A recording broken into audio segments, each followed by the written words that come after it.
Do it again. More. Sounds like ad daw, guys.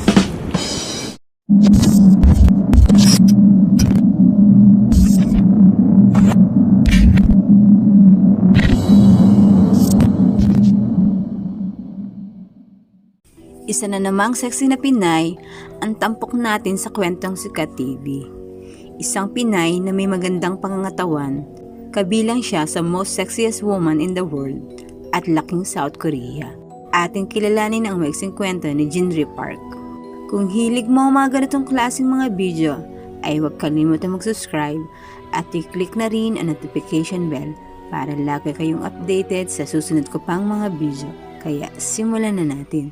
Si Jinri Park ay isang modelo ng South Korea, radio disc jockey at kolumnista ng magazine na aktibo sa Pilipinas. Si Jinri Park ay nagtrabaho bilang isang DJ sa Monster Radio RX 93.1 mula 2011 hanggang 2015 at nagsimula ng isang karera bilang isang artista at TV host. Si Jinri at ang kanyang pamilya have adapted to Filipino culture and values mula nung lumipat sila sa Cebu nung siya ay 6 na taong gulang pa lang. Gustong-gusto niya ang Korea. Nang lumipat siya roon, taon na ang nakakaraan dahil naramdaman niya na tulad ng isang Pilipino inside. Bagaman siya ay nagmula sa South Korea, si Jinri Park ay nonetheless ang kanyang sarili bilang isang modelo, radio disc jockey at isang personalidad sa TV sa Pilipinas na ginawaran ng mga cover ng iba't ibang mga magazine. Si Jinri ay patuloy na naging bahagi ng 100 Sexiest ng APHM mula pa noong 2011. At bukod sa kanyang palabas sa radyo, lumabas din siya sa mga web show at proyekto sa telebisyon para sa iba pang mga television network. Pagpasok niya sa bahay ng Pinay Big Brother, gagawin ni Jinri ang makiangkop sa isang bagong kapaligiran. Si Jinri Park ay pinanganak noong April 24, 1988.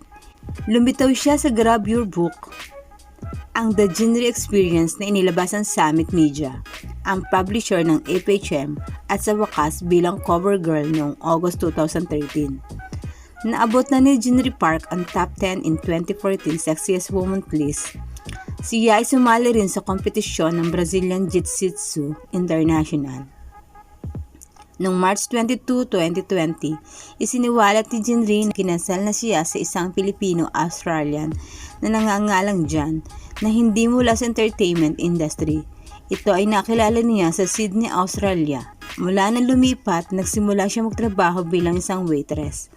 Napasama si Jinri sa mga programa sa telebisyon kagaya ng Vampire and Daddy Kojin noong 2013, Who Won Happy Love Story noong 2016, Road Trip noong 2017, Little Nanay noong 2015 at marami pang iba. At iyan ang magsing kwento kay Jinri Park. Kung nagustuhan ang aking video, huwag kalimutan mag-subscribe sa aking channel. Salamat.